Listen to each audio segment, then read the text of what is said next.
Hello, everyone, and welcome to the fifth ever WAVIT podcast episode with myself, Lex Evans, and Chrissy Sara.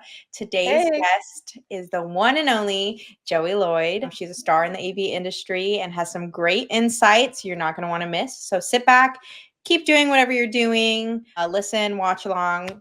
We're so happy you're here. Hey, y'all. I am Joey Lloyd. I am the Senior Director of Business Development at AVIXA. When we were doing some research about some questions and topics we were going to ask you, of course, we looked at your LinkedIn. Obviously, that's where you have to start. But then I also watched an episode where Tim interviewed you. I think it was like on AVIXA TV. That seemed pretty recent, and I really liked some of what you brought up. So we're going to bring a little bit of that up, and I want to see what your thoughts are. So you transitioned from being a makeup artist and now you're an executive position, or at least you deal very closely with the C-suite. What can you share any of like the pivotal moments or decisions that like led you to that career shift? Like, how did you get here? What made all the difference of getting to where you are now? Oh my goodness, that is such a big question. So, wow, a little bit about me. I am celebrating a hefty birthday next week, in fact. And so I'm on like my third iteration of life, I feel like. But I started off getting married at the very ripe old age of 20 years old. And I had my first son at 23 and my second son a couple of years later. I was lucky enough that I got to spend a lot of time at home with my children when they were born. It's just such an amazing thing to be able to do. And it's a luxury to be able to have. But during that time, I had been working in makeup artistry and it was a really fun job. I admittedly played with Barbies until I was like 15. Maybe I was a late bloomer. I don't know. So I love the idea of getting dressed up. I love hair. I love makeup. I love doing it for myself. I love doing it for other people. And being a makeup artist was just something that I adored. And really, I had the luxury to be able to do. My ex-husband is an entrepreneur and a really smart human. And at some point, he sort of brought me into one of his businesses really to consult with a skincare company. And my kids were getting to be a little bit older. And we sort of gotten to that point where, you know, that second income was going to start to make a difference. And I learned really late in life that I really actually like business. I'm interested in it. I'm interested in why people found businesses and how they get them to be successful and what makes them work. And I sort of fell into the corporate world a little bit later in life. And I absolutely fell into the AV industry and now I love it and I refuse to leave. So please don't anyone ever kick me out because I feel like I have found my home and my people. But it wasn't an active transition that I looked for. It just sort of happened. And one of my friends got married last year and I did her makeup and I did her bridesmaid's makeup. I still do it if I need my big glasses to do it. Can't see anything anymore. But it's something that I love. I just love making women feel pretty and feel like themselves. Just, you know, a more made up version doesn't sound right. You don't have to wear makeup to be pretty, but I think as women, we know what it feels like when you look in the mirror and you're like, hey, I like that, right? My aunt, she told me when I was a little girl, I was a tomboy, so it was hard getting me into anything that was remotely feminine. And she trained me to always walk out the house with minimum lip gloss and mascara. Don't just go out there looking like my ghastly self. So I've had that in the back of my head since I was a kid. There is nothing ghastly about being your natural, beautiful self. There is nothing about it. But if you feel better, I always feel like it's a little bit of a suit of armor, right? When I'm getting ready for a big deal, like something like my hair is going to be done, the makeup's going to be on, the high heels are going to be on, right? That's my mask. It's my suit of armor. Yeah, it's like you kind of put your persona on. So like at InfoComm, I get ready and dress. I'm like, I'm going to be super extroverted today. And this is my new persona and I'm ready for her. But we've also all experienced where we're like, oh, we can do without makeup today. And then the first comment you get is, are you feeling okay? You seem like sick or tired. The way I immediately told him, I was like, literally never tell a woman that. I know you mean well, but never say that. Yep. I got that a lot and I still do every now and then, especially because I have like transparent skin. So you can really see like the bags under my eyes and whatever. And after a while, I'm just like, you know what? Psh, they're there. I got beautiful eyes. I'm sorry if they got bags underneath them. Girl, you do you. If you feel great, then that is then you exude confidence, and that is the only thing that matters. It doesn't matter what Instagram says. It doesn't matter what any picture says. You just have to feel great about you.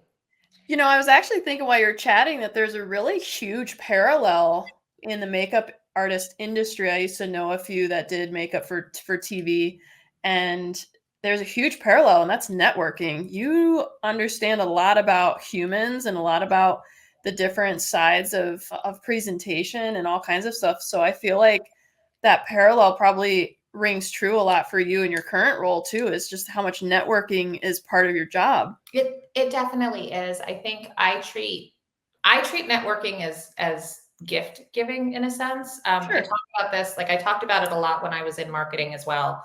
We give gifts, right? And that can be a gift of information. It can be a gift of connection. It can be a gift of good content. You know, like there is nothing worse than filling out a form, no matter how short or long it is, but giving away your email address because you really thought something was going to be valuable. And when you get it, you're like, that was stupid. That was awful. That is terrible, right? That is the absolute polar opposite of gift giving. And networking is kind of the same thing, right? It's really being there to meet with people and get to know them and being able to refer back to something like, oh, you know what? I met you and you do this and you should meet so-and-so over there. I mean, there's a lot of people who are a lot better at it than I am. And I strive to continue to get better at that. But I think that's a lot of what networking is. And in this role, it was funny. I had to make a really big change to how I treat LinkedIn, which is to just say yes to people that I don't know. I treated my LinkedIn for years and years as if I don't actually know you, I'm not going to connect with you. And now in my role, I've had to just say, yep, come on in. We can all be friends. And I don't love that, honestly, because I feel like that's the one place that when you really need it, you need to know who people are, right? If you're ever in need of a job, you need to be able to go to that LinkedIn connection and say, this is how we know each other. This is how you know me. Please help me make that next step. Help me make that next connection. And if you don't actually know people, that's hard to do. So that's a pretty big change that I've had to make in that social sphere. I feel like by approaching it with gift giving, I feel like that takes the sleaziness out of networking that you sometimes feel, where you're just like, oh, you definitely want something out of me. Whereas if you're going in with like a giving spirit, I feel like it just makes it feels way less icky to me sometimes. So I feel like that's really great. Do you think, since you kind of got into the AV industry a little bit later, do you think that networking like really helped you develop yourself within the industry? And because I mean, everyone knows Joey Lloyd, like that was something like you're a big presence. So how did you come from like not knowing anybody to kind of where you are now? Do you have any advice, I guess? I'm a loud human just by nature. I'm a loud, like it's funny. I'm very shy in my personal life, but I'm also very opinionated. So I'm just sort of a loud out there kind of human. I think that my roles were participatory in the fact of being a known human. I was running marketing and business development at an LED manufacturer prior to my time at AVIXA, and it was my job to know the press. And so I already had that network as I had started my role at AVIXA. And I think that it was really, I think I got lucky, honestly. I was that amazing soul who got hired in January of 2020. And I didn't just get hired in January of 2020. I got hired to run communications in January of 2020. And I continue to joke with Dan, our CMO, and Dave, our CMO, and Dave, our CEO. I didn't have crisis communications in my resume. It was not something that I had ever been a part of. Like it was not a resume point. And I walk in the door and all of a sudden there's this thing going on in China, and there's this windstorm, and there was a robot that year, and there were 500 things that happened. And it was just go, and we've hired a smart human, go figure it out, which I think is the most amazing thing about AVIXA, is they really do hire smart people, and they give them the freedom to go and be smart. But having that need to be around the industry at that level and working alongside our executive team during that pivotal couple of years, I think It happened organically. It wasn't because I was out there trying to make it happen. That was not my initial aspiration. I have aspirations about it now because I feel like the more people that know me and want to know me, the better off I'm going to be in my job. But that was not my initial aspiration. So you kind of just fell into a network. That's nice. Well, it's also a characteristic of our industry too, I think, which is pretty awesome. And I was talking, I can't remember who we were talking to, but it was somebody who, Hope Roth. We were talking about a lot of people, when you talk about, hey, how'd you get started in the AV industry? They're like, it found me and it won't let go. Like, it's just here to stay. And I'm glad that you found a home that works really well with your personality and your skill set. And I love also like to have another person that came into the AV industry, maybe not from a traditional background. I mean, I think that's very usual for our industry as it is today. When I went to college for my broadcast journalism, I knew very well that I didn't have to go to college to get into the AV industry. A lot of times people get in the AV industry, just like I mentioned, you get scooped up by somebody at a TV studio or wherever and boom, bam, done. Now you're in the AV industry. So I kind of had both. I wanted to have the college experience, but I wanted to have focus on the AV industry. I didn't want to just, get on a touring truck like I know some of my friends did. And I really appreciate the experience from every piece of that background. So I'm glad that you had that opportunity to kind of fill in, pull from your past and create what you have today, which is almost like an empire. It's like the Joey empire. That's amazing. I might steal that. Thank you. You're welcome. That was Jack who joined us. That is my elderly cat has finally woken up and decided that it's lunchtime, but he's a little late. So he might keep joining us. I apologize. You're good. For those of you who are just listening and not watching, just as a reminder, if you watch, you get to see things like Jack come across your screen, which is really fun. I keep looking down here because my two puppies are fast asleep and they're dreaming. And I love when they're like doing all the dream twitches. Yeah, mine are kicked out of my office because they got muddy. Oh boy. And they're gross.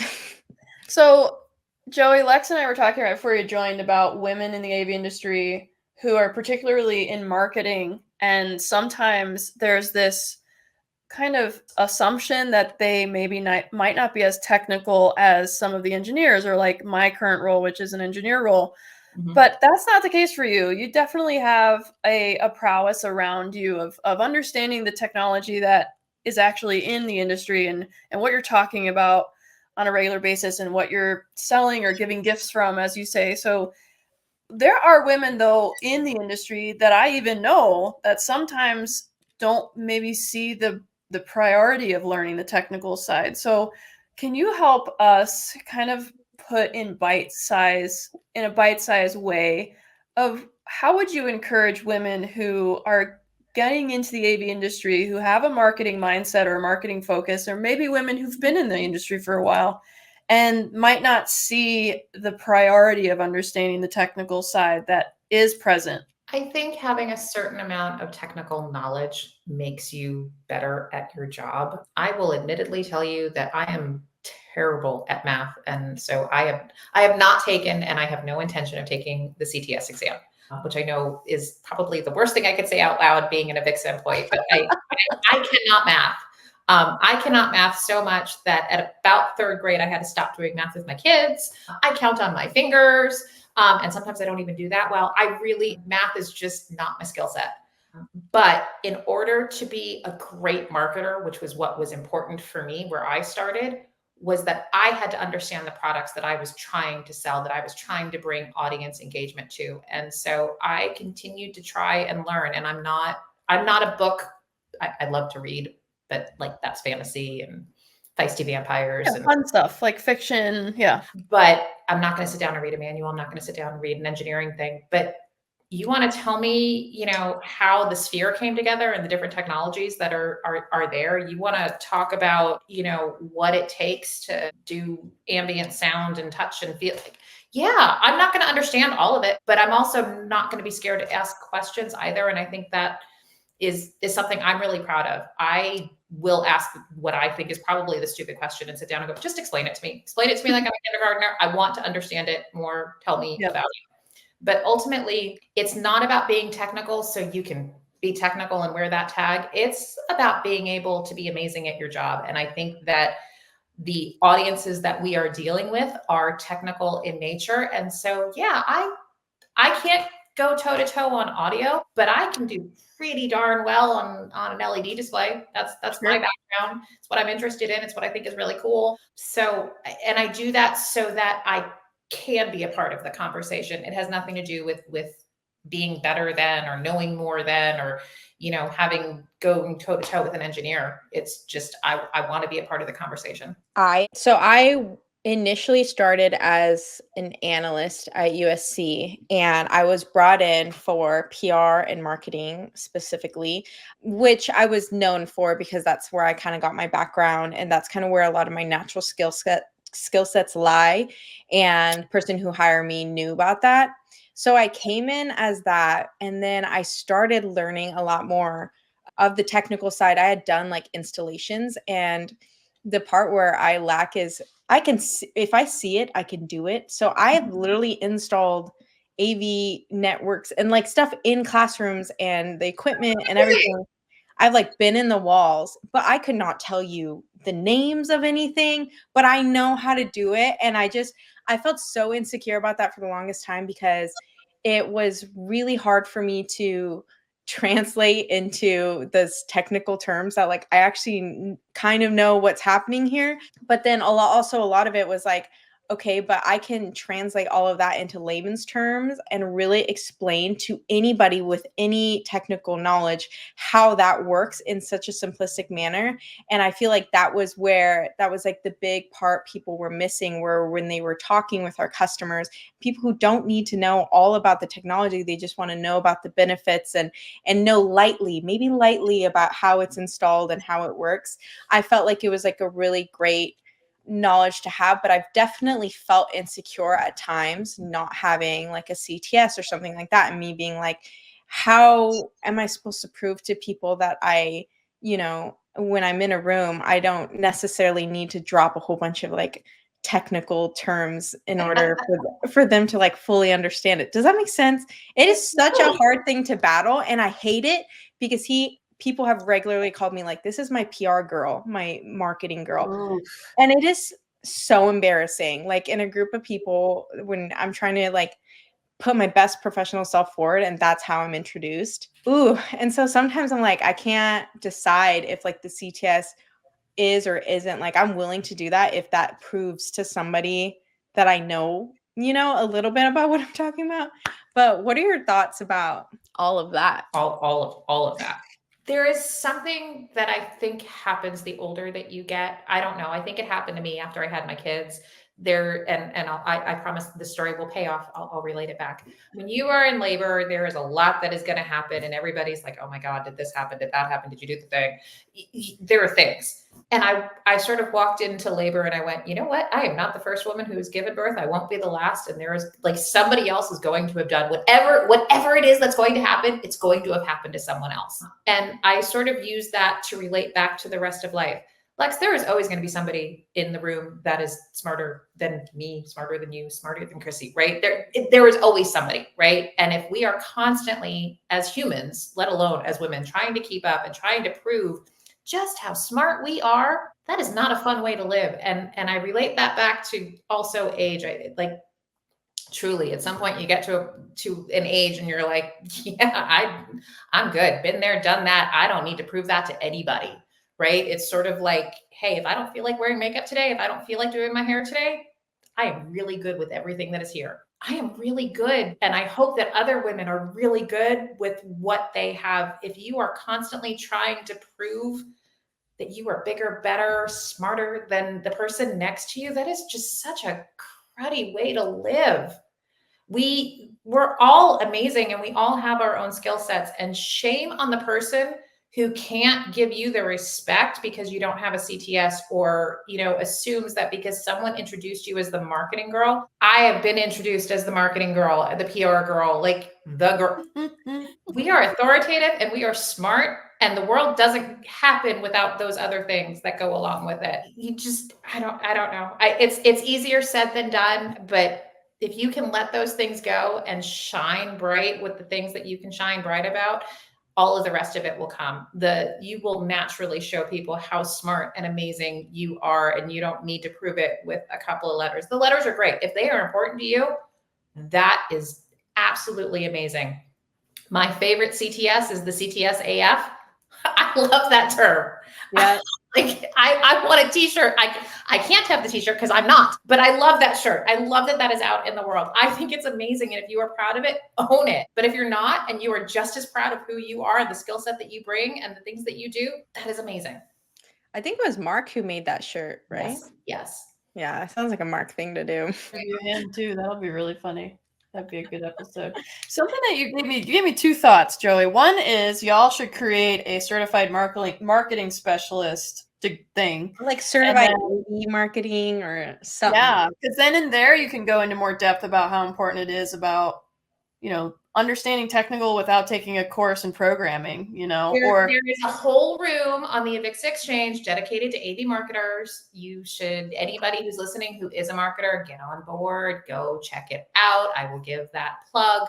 Additional to that, at all of our shows, we do the AV marketers meetup. Our CMO hosts it. And if y'all haven't met Dan Goldstein, he's amazing. He's super smart. He's impeccably dressed, and he leads an incredible conversation. Ooh, I love that. I didn't know that. And I'm kind of a marketer, sort of. You can go even if you're not a marketer. Oh, it's welcome to everyone. Everybody can come on in.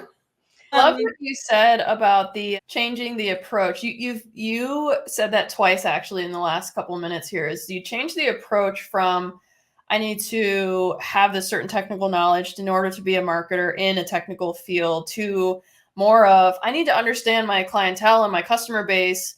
And to understand that, I need to know a little bit about the technical side. And then secondly, why we're talking about our last topic is, it's not about going in a room and proving yourself X. It's about going into that room with who you are today and who you are as that person. And that mindset shift happened for me as well in 2020. And it was really great because it made me realize how much I do actually know. Instead of chasing this carrot, I need to know more, I need to know more, I need to know more. It was more like, whoa, hold on. What are my skill sets right now? How am I marketable as I am today? And I wished that I would have asked myself that before I left the broadcast industry and moved into the AV industry, because I would probably be just as much of a powerhouse in the TV world as I am in the AV world now. And it was a fun run for what I did in the broadcast side of things. So I bring that up because it also sounds like what you're saying in between the lines is don't miss out on the opportunities that you have today, wishing for the opportunities that you want for tomorrow. I think that's a beautiful and eloquent way of repeating that back. I think it's really hard as women to sort of be happy with the status quo. We are constantly, right. and I think social media does this to both men and women. So I should say that part out loud, but we are constantly shown and told that there is a better version of us, whether that is the makeup or that is plastic surgery. Or I ran across an ad recently that said, "Do you think you're pretty? Take a survey and find out." How cool is that? And particularly as women, I think that we are shown that from a young age, and we are constantly being bombarded with those types of things. And when you change that narrative to being, and it's really hard to do. I don't say this like, oh, just do it. It's super easy. I understand that it's not, and I was not a confident young woman at all. The grass always seems greener, right? Somewhere else. It always seems, oh, if I lost that 5 pounds, if I could just get my hair to do this one thing, if I could just have that certification, if I could just get that title. Mm-hmm. We are amazing as we stand here today in the here and now. And yes, always strive for more, because we should be learning every day and we should be getting better. But if you can't be happy with what is, that's just a hard way to live, right? And I feel like, like you can be somebody's perfect person for the position and then somebody else's like third choice. Like it really is, some of it really is just like the space and there's so many things that like play into it. And then also I feel like, I don't know, but I really feel like luck plays into a lot of things too. So sometimes that, and knowing that for me lately has helped so much in saying like, maybe it's not all just like, I'm doing something wrong or something, but like sometimes it's being in the right place at the right time. And that's just kind of how a lot of life works. But you just got to keep chugging along with like what you have. But speaking of applying to jobs or even just in general, how we're talking about like, so talking about pay disparities and like maybe like respect issues, do you have any like personal experience where you've had to advocate for yourself, and like what advice would you give to women in similar situations? Maybe, you're applying for a job and you're really trying to advocate for your pay, or, or you're already in the job and people call you the PR girl, the marketing girl. What are your thoughts? What are some of your personal experiences? Do you have anything? I've had experiences where I needed allies and advocates, and I have had the opportunity to be the ally and the advocate for others.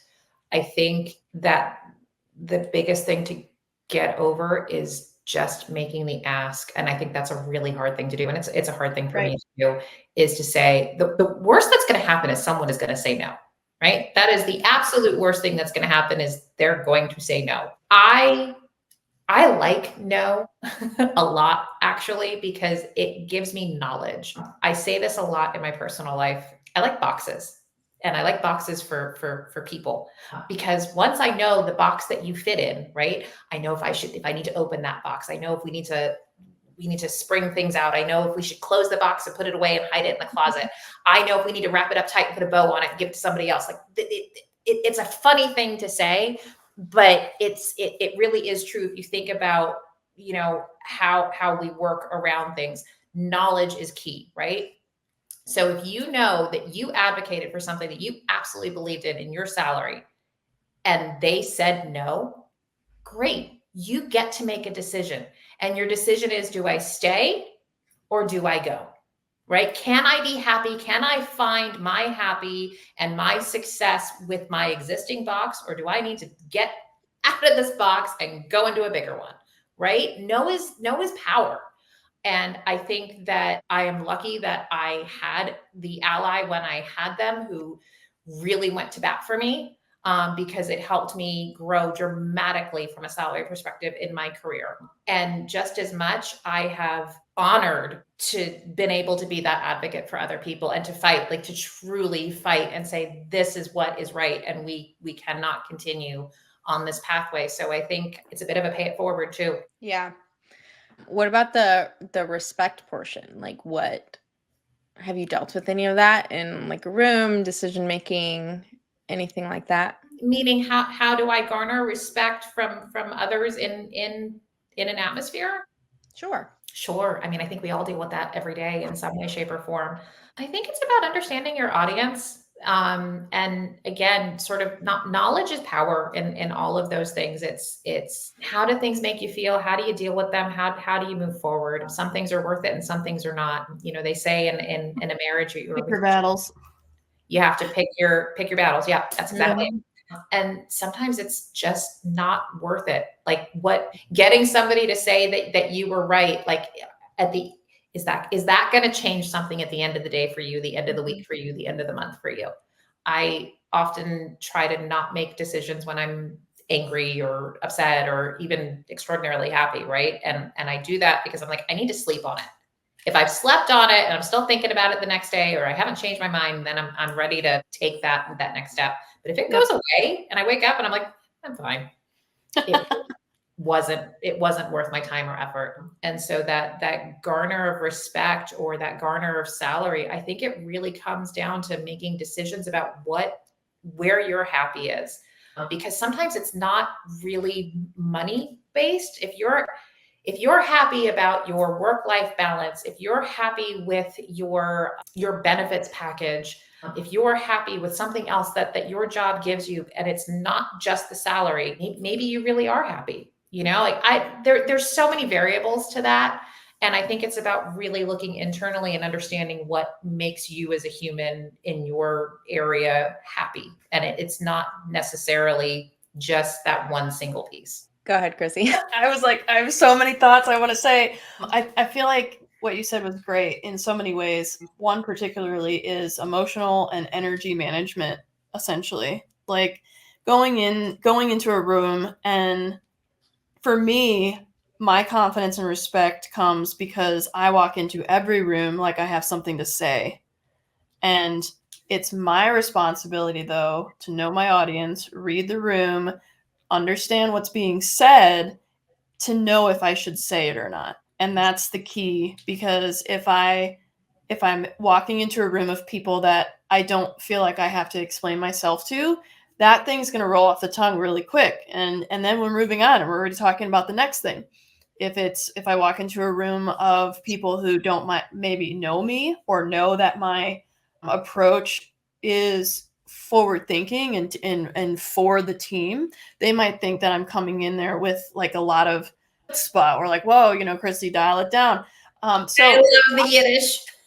Yes, like I'm not gonna go in there like a bull in a china shop. My bull in the china shop days were in the earlier part of my career, and now I'm still a bull, but now I learned how to tiptoe. Like, it's not, maybe we don't need to say that today. Or, hey, I understand, like, and I'm saying this myself, I understand you feel that way about the initiative or the program or the project, but maybe bring up that opposition in another way, or turn that from opposition to intelligence on how to work with the thing. Sony has this really incredible leadership program that they do, and you have to be nominated for it. And I had the opportunity to walk through it last year. And something that was incredible about it was our point of topic was maybe not something that I'd really think about every day. Like, it's not something that I really have any opinion of, but because we were in that group together and we had initiatives, and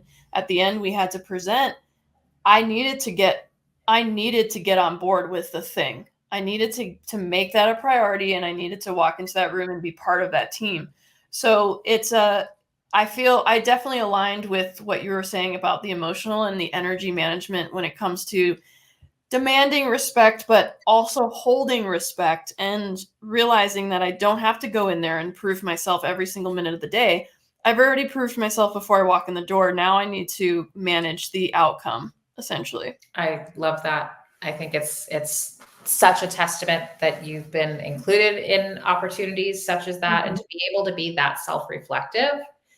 I think that's amazing. And there's so much grace in the self-confidence of coming in and feeling like you don't need to prove anything, and being confident in the skills that you have. And I think a lot of what, the people who make it really far, that tends to be, or who are just really happy in their positions in general, that's like kind of where they are. It's where they don't need to prove anything.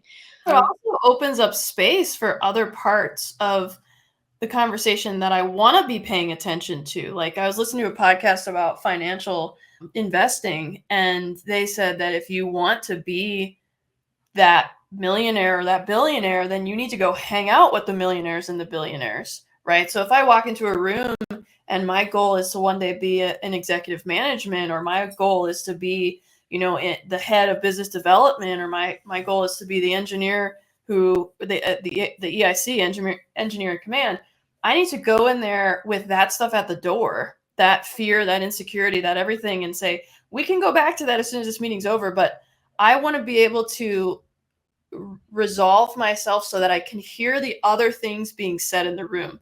Because if so-and-so's on the other side of the table and they say, oh, well, I really want this person to do this, and my first thought is, I think I'm less than that person, or I think I shouldn't be in this room because of this conversation's being had. If that's my first thought, then the whole rest of the meeting is flavored with that thinking, rather than it being, yes, I'm on board with that. No, I don't like that.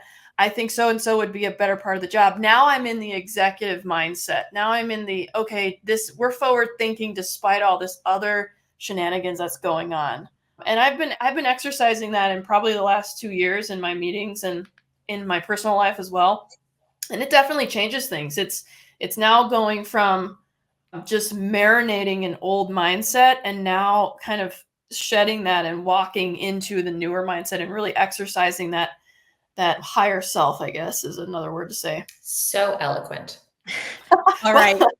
It helps to have good context to come from, Joey. All right, we have one more portion. We have the advice portion. So I'm going to read through the little story/question, and then we want your advice, Okay. your wisdom. Okay, the reader says, I love expressing myself through fashion, including bright colors, dresses, heels. However, I've noticed in the AV industry, this style is often seen as less professional or technical. I've even had some colleagues suggest I tone it down to be taken more seriously. How can I stay true to my personal style while still commanding respect? And should I have to change how I dress to be seen as competent? I picked this one specifically for you because of Infocom. So I felt like this one was perfect for you. Thank you. No, please do not change to fit in more with our geeky AV selves. We started off talking about makeup. I love high heels. I love pretty clothes. I love makeup. I love big hair. I love all the things that go along with it. And goodness, has there been more advice given over the years than is possible, from smile more to cover more to goodness knows what. I've had bosses tell me to wear the colors of my prospects, wear their company colors. I've been told that you should be remembered for what you said and not what you wore.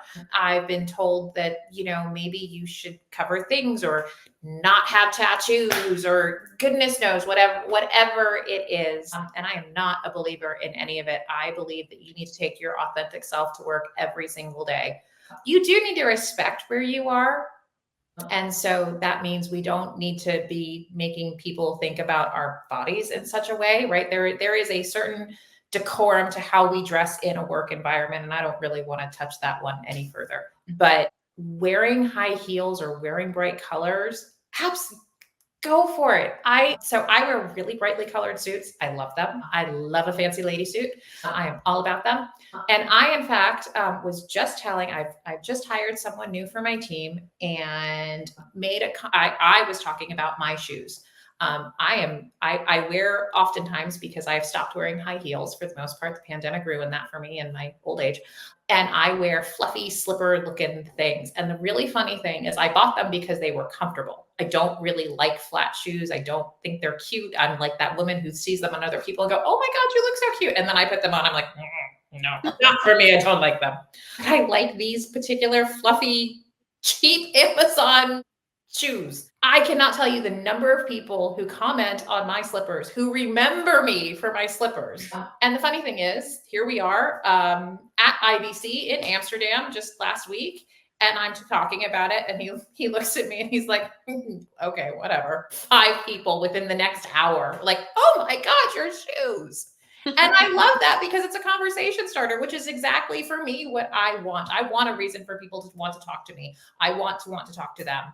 And you should always, the same way that we talked about, this is my armor, this is my mask, this is my, I'm ready to be here, whatever that is, if it's a superhero t-shirt, if it's a pair of overalls, if it is a dress and heels, if it is crazy colored tights, go for it. I love it, wear it, own it.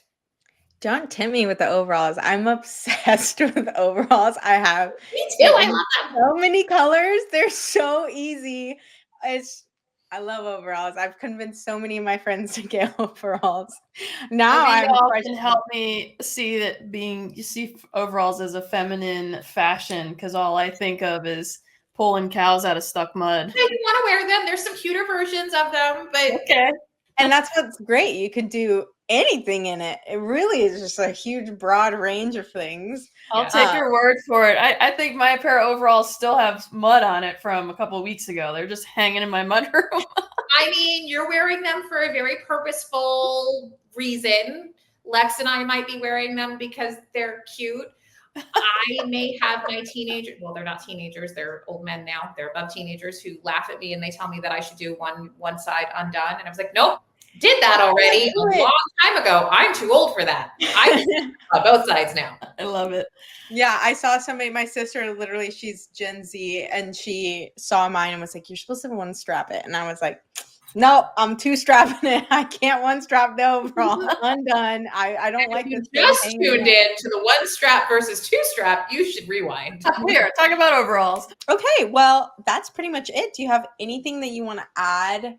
Any advice, information, any last things before your outro? I want to say thank you. Thank you for doing this on a regular basis. Thank you for inviting me. Thank you for making our industry just that more warm and welcoming. I will share one last little tidbit of a story. I've had the opportunity to be globetrotting as of late. And one of those events was at Infocom India, where I got a chance to sit in with our Women's Council. And we had 3 women who stood up in front of a very large group, and they shared their story toward education and getting their CTS, which is hard fought in that part of the world, I will say. And the stories that were told, that just shared stories of personal to work to children and how they intertwined, was the most beautiful thing. And so anything that we could do as an industry, as women, to continue to tell these stories and make it comfortable and real, because these are our real stories, I think is amazing. So kudos to both of you for doing this. Good. I'm glad. That's the idea, is we'll get more and more in depth with women and be able to bring that community to people wherever they are, even if they can't make it to Infocom India or USA. Can you give your outros where people can find you? Yes, you can find me on all the socials, including Twitter, Instagram, and LinkedIn. My new favorite is LinkedIn. Twitter's gotten a little crazy, or X, I think we call it now. But you can find me at Joe Lloyd, and you will find me all over the places. Perfect. And if you listen to the beginning of the episode, that Joey likes to know people who she's connecting with. So maybe if you send her an invite, introduce who you are and how you heard of her. So she at least there you go. Well, there you go. She'll ask if you don't. So might as well get started on that. Thank you for listening, everyone. All the information you need is going to be in the show notes. Anything about WAVIT mentorship program, submitting your advice or needed advice, anything like that. And if you want to be on the show, go ahead and submit yourself as well. Thank you so much. Have the best day ever. Bye, y'all.